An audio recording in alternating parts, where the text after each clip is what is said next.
Today on the John Ankerberg Show, does God exist? A recent Pew survey revealed that more than 1 in 5 Americans now consider themselves atheist, agnostic, or nothing in particular. Maybe you yourself are asking, does God exist? What are the philosophical and scientific arguments that show God exists? My guest today, who will answer these questions, is analytical philosopher Dr. William Lane Craig. He's considered by many to be the top Christian philosopher of our generation and has debated many of the most well-known atheists in some of the leading universities around the world. Dr. Craig holds a PhD in philosophy from the University of Birmingham in England and also a Doctor of Theology degree from the University of Munich. He serves as Research Professor of Philosophy at Talbot School of Theology and is the founder of ReasonableFaith.org. Dr. Craig has authored or edited over 30 books and over 100 articles in professional journals of philosophy and theology. 2 of his most popular books are Reasonable Faith and On Guard. Today, we begin with the question, what difference does it make if God exists or not? People who shrug their shoulders and say, what difference does it make whether God exists or not, merely show that they haven't thought very deeply about this question. Even atheist philosophers like Friedrich Nietzsche, Bertrand Russell, Jean-Paul Sartre recognize that the existence of God makes a tremendous difference for man, both collectively and individually. To hear what difference it makes if God exists or not, and second, the evidence for God's existence, we invite you to join us for this special edition of the John Ankerberg Show.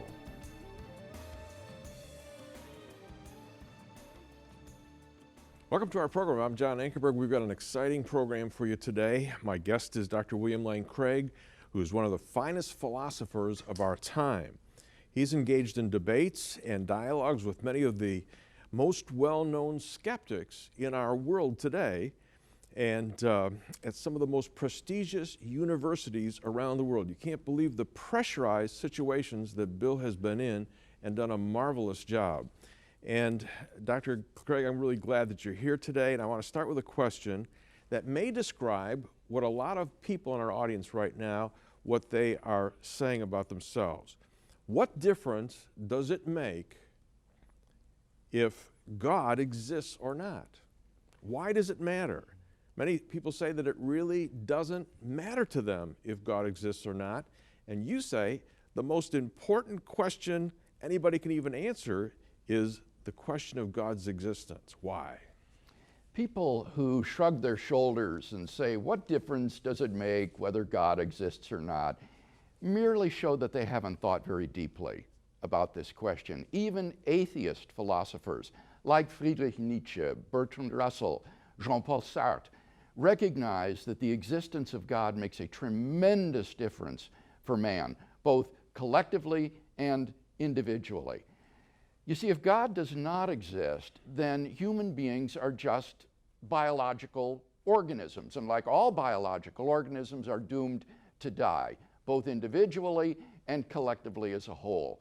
And therefore, every one of us has to come to grips with what the theologian Paul Tillich called the threat of non-being. That is to say, even though I know that I exist, I'm real, I am alive, I also know that someday I will die. I will cease to exist. I will no longer be. And that thought is staggering. I remember as a boy when my father first remarked to me offhand that someday I would die. I was just overwhelmed with this fact. I was filled with an unbearable sadness and fear. Somehow as a child, the thought that I was going to cease to exist, I was going to die, had just never occurred to me. And over time, I learned to live with the inevitable, as we all do. But I think that Jean-Paul Sartre's insight remains true. Whether it's a few hours or a few years makes no difference once you have lost eternity.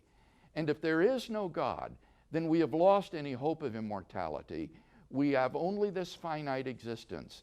So for each one of us individually, life ends at the grave. And this is true not only for us individually, but also collectively for mankind as a whole. Scientists tell us that the universe is expanding, and as it does so, it grows colder and colder and colder. Eventually, there will be no light at all. There will be no heat. There will be no life. There will simply be the carcasses of dead stars and galaxies expanding into the infinite blackness and the recesses of outer space. So if there is no God, then mankind is doomed to extinction, as well as each one of us individually is doomed to death. And the result of this is that life itself becomes absurd. The life that we do have is without ultimate meaning, value, or purpose. Yeah, talk about this thing of meaning. Why is it that if God does not exist, that we have no ultimate meaning for our life? By meaning, I mean significance, why something matters. And if God does not exist, then ultimately our lives are insignificant. It doesn't matter what we do or what becomes of us. Now, someone might say, but this person affected the course of history, or he affected other individuals.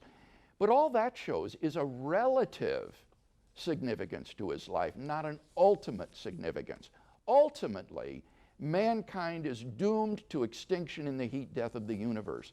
And so it literally does not matter what you do or who you are, because everything will end up the same. So the contributions of the scientist to the advance of human knowledge, the efforts of the diplomat to secure peace in the world, the efforts of doctors to alleviate human pain and suffering, all of these ultimately come to nothing. In the end, they don't make one bit of difference. And therefore, if God does not exist, ultimately our lives are without meaning or significance. You also say that if God does not exist, then life has no ultimate value. Explain. By value, I mean good and evil, right and wrong. And the claim here is that if there is no God to serve as the absolute standard for right and wrong, good and evil, then objective moral values and duties do not exist. On the atheistic view, moral values are just the accidental spin-offs of the evolutionary process and social conditioning. But there really is no objective good or evil. As the French existentialist Jean-Paul Sartre puts it, we are simply confronted with the bare, valueless fact of existence, and there's no one to say that you are right and that I am wrong. Yeah, you've said if the life ends at the grave, that it makes no ultimate difference whether you live as a Stalin or a Mother Teresa. Explain that. Well, again, if God does not exist, there is no hope of immortality, and therefore there is no moral accountability for how you live. Even if there were objective moral values under atheism, they're hollow abstractions, because Stalin and Mother Teresa ultimately meet the same fate, extinction in the heat death of the universe. Yeah, and you had a great illustration of even if you had immortality, you still need God. You had this science fiction illustration. Talk about that. Well, I once read a science fiction story as a boy where an astronaut is marooned on a barren asteroid in outer space all alone. And he had with him two vials. One was poison, the other was a potion for immortality. And seeing his predicament, lost in outer space on this barren chunk of rock, he decided to commit suicide, and he gulped down the vial of poison. And then, to his horror, he realized he had swallowed the wrong vial. He had drunk the potion for immortality.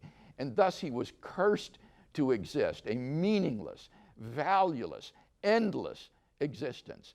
So that it's not just immortality that we need. If life is to be ultimately meaningful, valuable, and purposeful, we need God and immortality. And you say the problem gets even worse because without God, we have no objective way of saying what's right or wrong, no objective morals. Yes, without God, there is no absolute standard of right and wrong, good or evil. Everything becomes socioculturally relative, And there is no one to say whose values are right and whose are wrong in the absence of this transcendent, absolute standard for good and evil. And that would describe our culture today, wouldn't it? I don't think, actually, John, that our culture is relativistic, although many people think so. I think what's happened is that there's a new set of absolutes in place. Things like the absolute value of personal autonomy, tolerance, acceptance of other viewpoints. And this looks like relativism, but in fact, really, it's a new absolutism that rejects traditional values in favor of these other values. You also say that if God does not exist, then life has no ultimate purpose. What do you mean? By purpose, I mean a goal, a reason for which something exists. And if God does not exist, there is no purpose for human life or for the universe. We are just accidental byproducts of nature which have been brought into existence for no reason at all, and we are ultimately doomed to perish in the heat death of the universe. So on atheism, there is no reason, no purpose for which you exist or for which the universe exists. I remember as a boy reading the novel by H.G. Wells called The Time Machine, which illustrated this so well. In the novel, Wells' time traveler journeys far into the future to discover the ultimate destiny of man. And what he discovers is a dead Earth, orbiting a gigantic red sun. There is no life, no human existence, no civilization. Everything is gone. And as I read the novel, I thought, no, it can't end that way. But this is reality in a universe without God. There is no purpose. It will end that way, like it or not. And so in the story, Wells' time traveler returns. But to what? Just an earlier point on the same purposeless rush toward oblivion. So truly, if God does not exist, human beings find themselves in a horrible predicament. Life is ultimately without significance, meaning, value, or purpose. All right. Some atheists claim that it's still possible for man to live a meaningful and happy life without God. And you say it's impossible for atheists to live consistently and happily with their view. Right. I think that it's impossible to live both consistently and happily if you believe that life is ultimately without meaning, value, or purpose. The only way that atheists manage to live happily is by living inconsistently with their worldview. But if they really live consistently, as though their lives were without meaning, without value, without purpose, they would be in deep despair. And so I think this is the fundamental human predicament. How do you find a worldview that allows you to live both consistently and happily? Atheism does not furnish such a view. Now, you've cited several examples of some of the famous atheists today and in the past that have done this. They're living inconsistently. Yes, take for example the area of meaning in life. Even though atheists recognize that without God, life ultimately has no meaning, they still continue to live as though their lives were meaningful. For example, Jean-Paul Sartre said that one may create meaning for his life by choosing a certain course of action. And Sartre himself chose Marxism. Well, that's totally inconsistent. The universe doesn't really acquire a meaning just because I happen to give it one. And I think that's easy to see. Suppose you give the universe one meaning and I give it another one. Who's right? Well, the answer is obviously neither one. The universe remains meaningless in and of itself, regardless of how we happen to regard it. So I think what Sartre is really saying is, let's pretend that our lives have meaning, and that's just fooling yourself. Yeah. Why is it that when we turn to the problem of values, that this is where the most blatant mistakes are made? Yes, the area of value is where the most blatant inconsistencies occur, because it is impossible for an atheist to live as though there were no objective moral values and duties. For example, Friedrich Nietzsche, the great 19th century atheist, broke with his mentor, Richard Wagner, precisely over the German composer's anti-Semitism and strident German nationalism.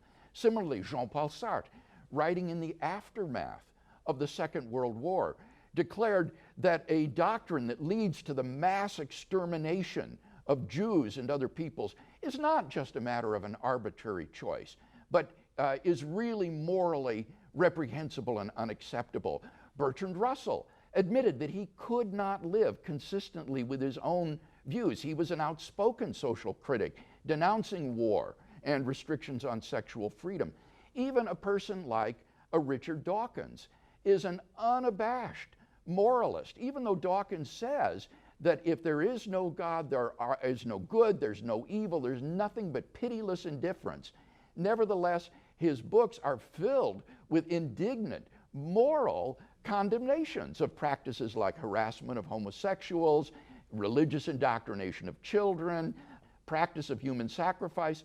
All of this is inconsistent. It shows that one cannot live happily as though objective moral values and duties do not exist. Yeah, let's pick that up too in terms of objective moral values. Here you have atheists saying that they have these objective moral values, whatever they choose to be, but they're inconsistent. And living without God has some grave consequences. You were watching a BBC commentary one time on the Holocaust. Tell me about that. In this BBC documentary, they interviewed survivors of Auschwitz, and one nurse was forced to become the gynecologist at Auschwitz. And she described how Mengele, the doctor there, grouped these pregnant women into a certain barracks by themselves. After a time, she no longer saw any of these women. And she made inquiries, what happened to the women who were housed in that barracks? And the response was, oh, haven't you heard?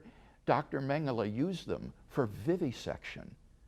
He cut them open, alive. And if there is no objective moral value, then you cannot condemn such an action as wrong. There was a rabbi interviewed who was imprisoned at Auschwitz who said it was as though all of the moral commandments had been reversed. Thou shalt kill, thou shalt lie, thou shalt steal. And mankind has never seen such a hell.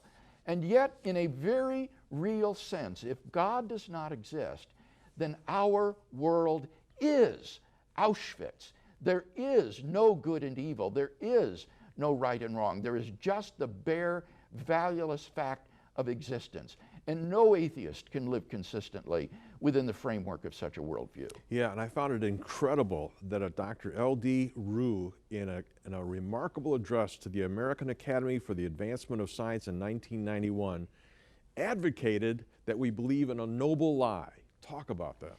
Right. What Professor Rue said is that we cannot allow social chaos to govern society, but on the other hand, the totalitarian option of trying to impose moral values on people is equally unworkable. So how do we get out of this predicament? He said, what we need is a noble lie, whereby the intelligentsia deceive the masses into believing that there are objective moral values, objective meaning, objective purpose, even though there is none.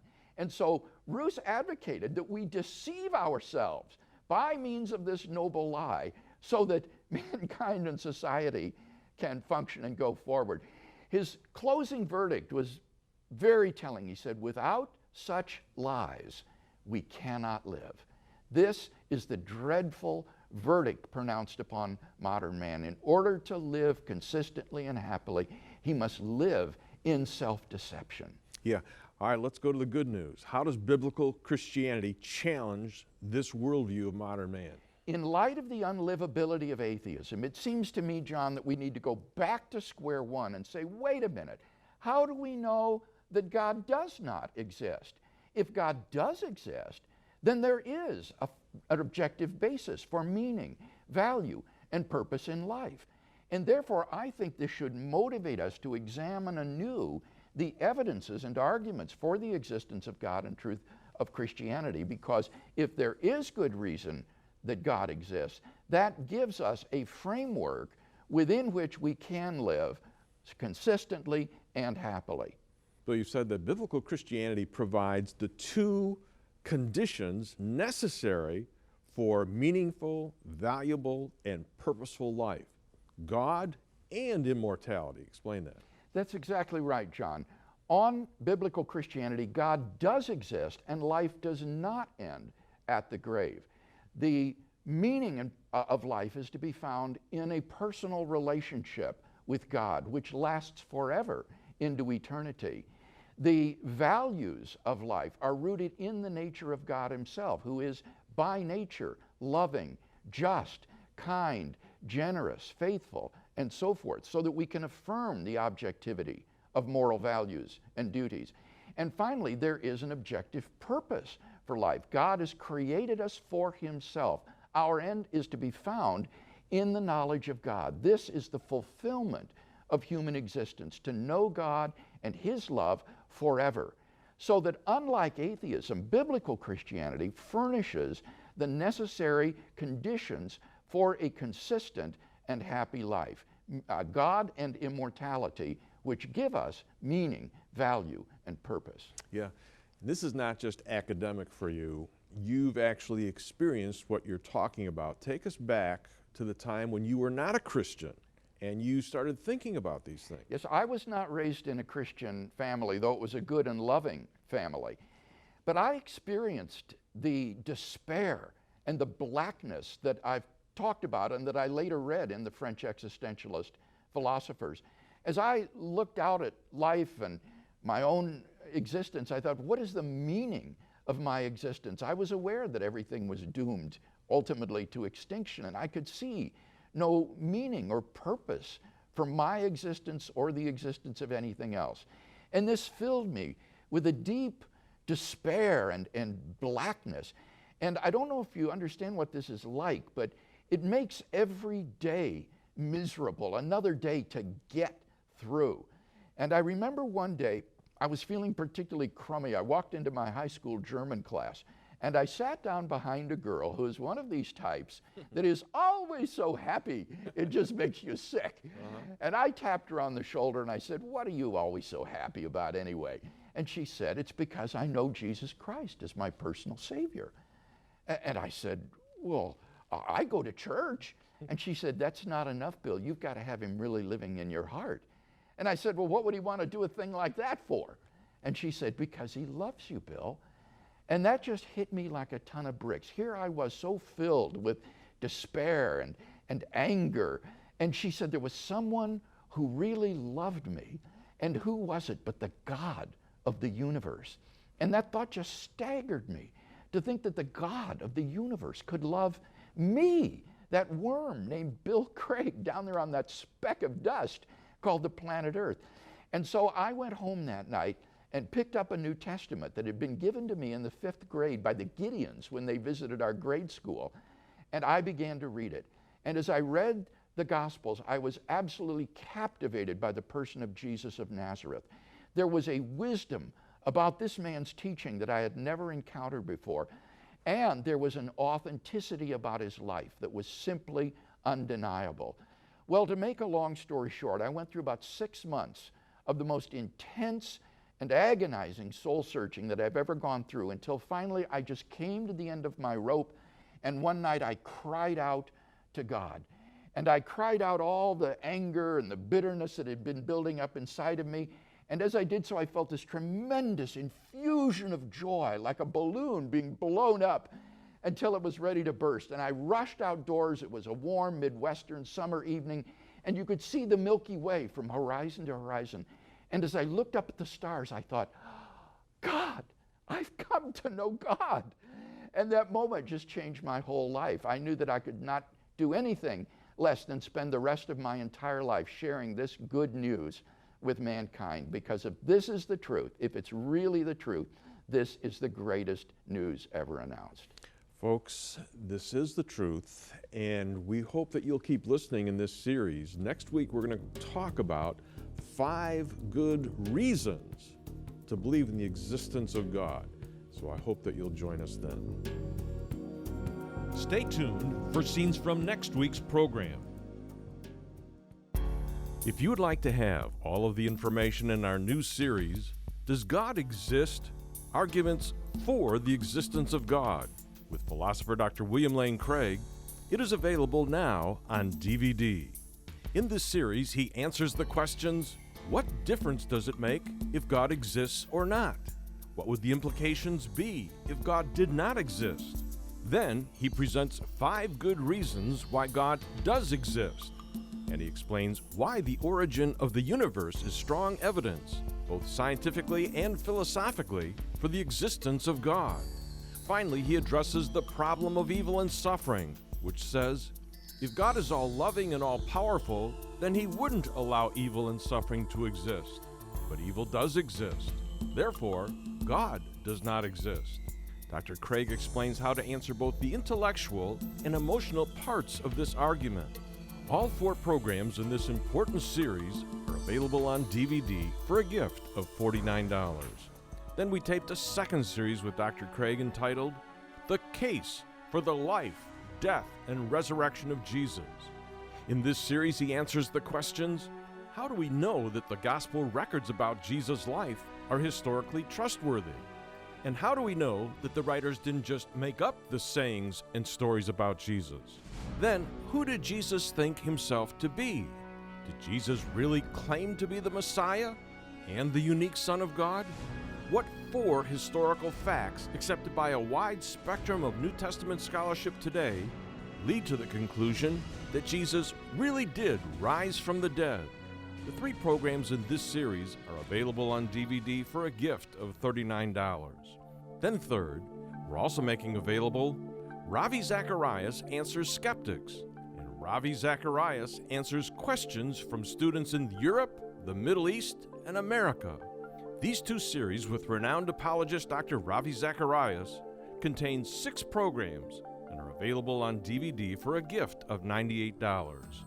And finally, if you would like to have all 4 of these television series together, containing 13 half-hour programs, we are making available all 4 series together in a special package for only $99. You may order this special package now by calling us at 1-800-805-3030. That's 1-800-805-3030.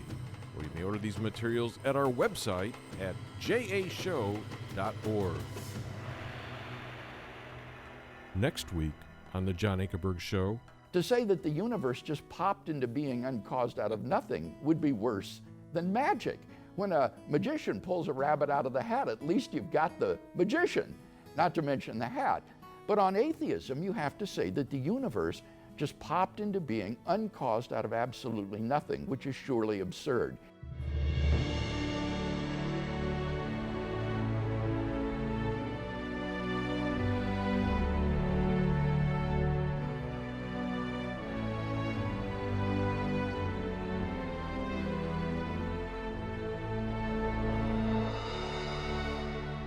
and to learn how to start a relationship with Jesus Christ, go to our website at jashow.org and click on Pray to accept Jesus Christ as your Savior.